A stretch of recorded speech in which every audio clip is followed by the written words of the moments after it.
বন্ধুরা দেখতে পাচ্ছেন হয়ে গেছে। আমার মেয়ে রেডি হয়ে আছে এটা খাবারের জন্য, কারণ খুব ভালো একটা স্মেল চলে আসছে। আমি ওর জন্য এটা রেডি করেছি। ওদের খুব পছন্দ, আরও ছোটোবেলা থেকে ওদেরকে এটা খাইয়ে আসছি আর কি।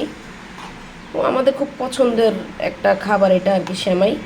ঈদের দিন এই সেমাইটা যখন আমি রান্না করি, বিশেষ করে আমার বাবার বাড়িতে যখন আমি থাকি, যদি ঈদের সময়, তখন এটা রান্না করলে আমার আশেপাশে তো আমার আত্মীয়স্বজন থাকেই, তো সবার প্রথমে আমার বাসার এই সেমাইটা শেষ হয়ে যায়।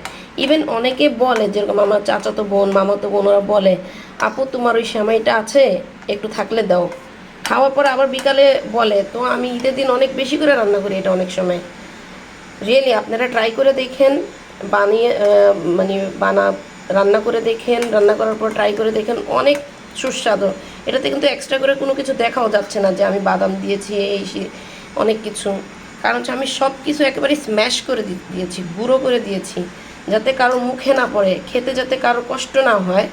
অনেকে অনেক কিছু পছন্দ করে না, তাই এইভাবে স্ম্যাশ করে দেওয়া। আমার ইন্টেনশন হচ্ছে যে হেলদি খাবারটা পেটে যাওয়া, কারণ হেলদি খাবার যখন খাবে তখন কিন্তু হেলথটা ভালো থাকবে।